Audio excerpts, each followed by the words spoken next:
वो है विश्वजीत अनंत।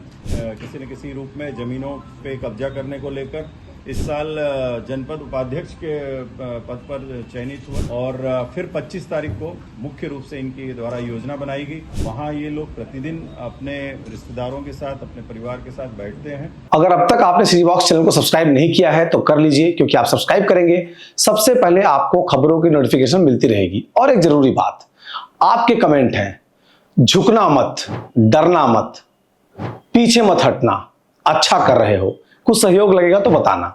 लेकिन सहयोग आप करेंगे कैसे? आप अखबार खरीदते हैं, चार्ज देते हैं, आप टेलीविजन देखते हैं, उसके लिए आप टीवी को रिचार्ज कराते हैं। डिजिटल माध्यम है, खर्चे कम है, इसके बावजूद बहुत ज्यादा है। हम चाहते हैं हमारी टीम बढ़े, हम चाहते हैं कि सीजी बॉक्स को और बड़ा किया जाए। उसके लिए जरूरी है कि आप सहयोग करें। नीचे जो आप QR कोड देख रहे हैं, उसमें आप मिनिमम 10 रुपए दे करके सहयोग कर सकते हैं, और मैक्सिमम जितनी आपकी श्रद्धा, क्योंकि संसाधन बहुत जुटाने हैं, टीम बड़ी बनानी है। इस तरह से आप छत्तीसगढ़ के मुद्दों को, छत्तीसगढ़ की अपनी खबरों को और छत्तीसगढ़ में निष्पक्ष पत्रकारिता को सहयोग करेंगे। इससे आपको भी खुशी मिलेगी। आप स्क्रीनशॉट कर लीजिए और 10 रुपए मिनिमम सहयोग राशि आप हमें डाल सकते हैं। ये आपकी तरफ से पत्रकारिता को सहयोग माना जाएगा। जोहार।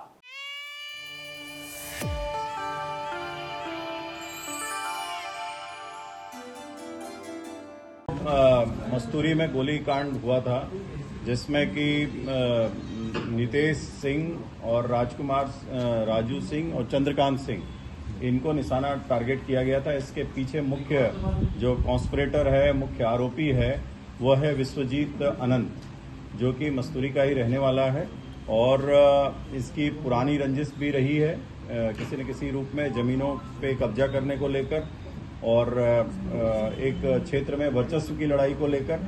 इसके पहले भी 2 वर्ष पहले भी इनके खिलाफ आपस में झगड़ा लड़ाई हुआ था, जिसमें कि दो मामले दर्ज हुए हैं, 3 मामले दर्ज हुए हैं। मस्तूरी में 2 है अपराध 2020 में, 2023 में, और थाना सिविल लाइन में भी अपराध दर्ज हुआ था।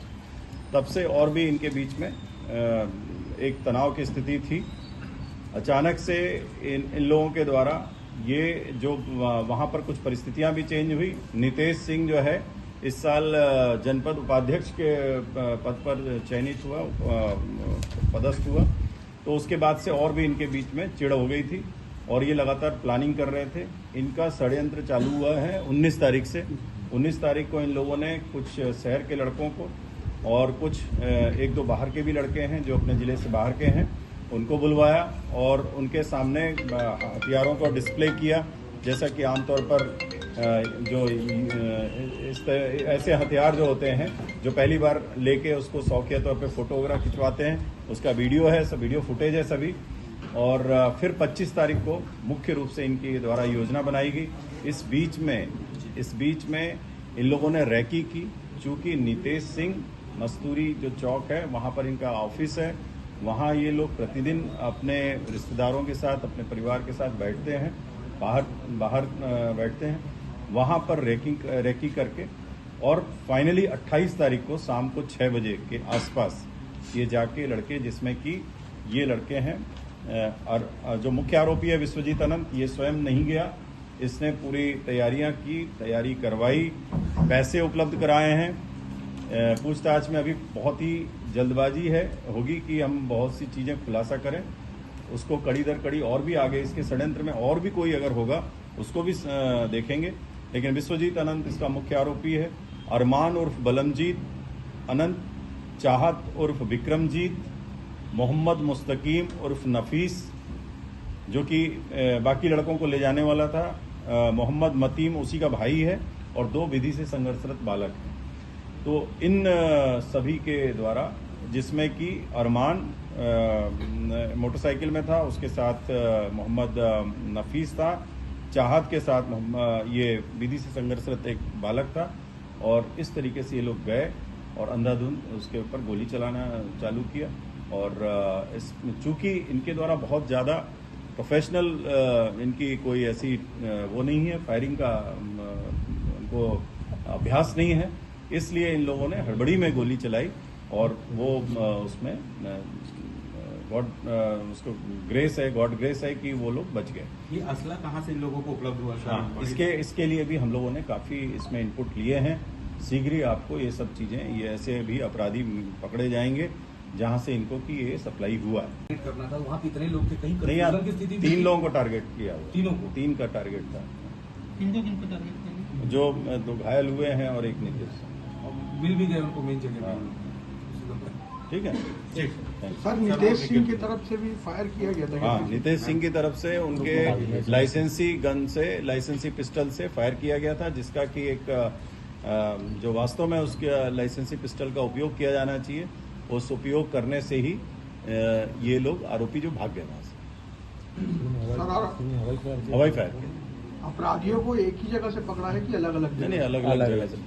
हाँ, मैं आप सभी को बताना चाहूँगा कि जो आप लोग ये देख रहे हैं, पिछले 24 घंटे के भीतर ये हमारे 3 एडिशनल एसपी बैठे हैं, इनके अंडर में 6 टीमें बनाई गई थी।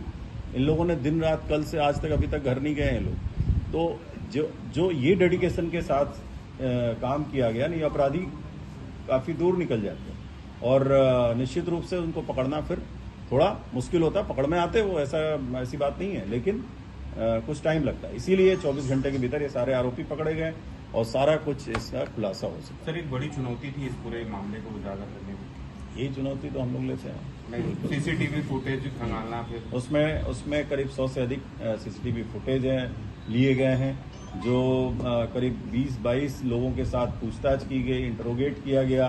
कहीं न कहीं किसी न किसी कड़ी में कुछ लोग शामिल थे। कुछ लोगों ने इस घटना को, कुछ लोगों ने इस षड्यंत्र को किसी से सुना था और वो सारे लोगों को बुलाया गया और सारे से पूछताछ किया गया, जिससे कि ये पकड़े गए। बाइक से जो कूद कर दिख रहा है विजुअल, वो व्यक्ति कौन है? हाँ, वो है आपका ये अरमान है। मोहम्मद नफीस वाहन चला रहा था। इसके पीछे ये था चाहत उर्फ विक्रमजीत, और वो जो एक नाबालिग था लड़का। गाड़ी चला रहे थे उन लोगों ने भी फायरिंग की थी। और कितना राउंड फायरिंग? गाड़ी चलाने वाले फायरिंग नहीं किया है, गाड़ी में जो पीछे बैठे थे उन लोगों ने फायरिंग की है और 2 पिस्टल रखे हुए थे। मैगजीन है, वो आप लोगों ने देखा होगा, सारी मैगजीन बरामद हुई है। ये आधी सुपारी तो है ही है, चूंकि आधे लोग तो इनके परिवार के ही हैं, आधे इसके परिवार के ही हैं, आधी सुपारी बोल सकते हैं। टारगेट मुख्य रूप से मतलब राजू सिंह और सुनील कुमार। हाँ, कितने आरोपी? टोटल 7 आरोपी हैं। 7 आरोपी है। 2 देसी पिस्टल 2 नग मिली है, देसी कट्टा 1 नग, मैगजीन 5 नग है, जिंदा कारतूस 4 नग है और फायर आर्म्स से चला हुआ जो खोखे हैं 13 नग मिले हैं और चला हुआ बुलेट है 10 नग और 5 मोबाइल फोन मिले हैं। और इस तरीके, मैं बताना चाहता हूं आप लोगों को कि इस तरीके की कोई भी ऐसे बदमाश, गुंडे या मवाली ऐसी कहीं भी शांति व्यवस्था को भंग करने का प्रयास करेंगे, उनके खिलाफ कानून के अंतर्गत बहुत सख्त कार्रवाई की जाएगी, जैसा कि इन अपराधियों के खिलाफ की जा रही है। ये पहले के भी अपराधी रहे हैं, इसमें से 2-3 जिनके खिलाफ फिर से अभी हम लोग और कड़ी कार्रवाई करेंगे, जिससे कि आगे कभी भी ये सोच न सके। मुख्य रूप से दुश्मनी किस वजह से? बताया मैंने कि इनकी जमीनों पे कब्जे को लेकर और कुछ वर्चस्व की लड़ाई को लेकर, कुछ राजनीतिक परिस्थितियां परिवर्तित हुई वहां पर, इस कारण से लेकर, और ये जिनको चोट लगी है और जो इसमें इन्वॉल्व है, मुख्य आरोपी है, ये किसी न किसी रूप से राजनीतिक से जुड़ा हुआ है।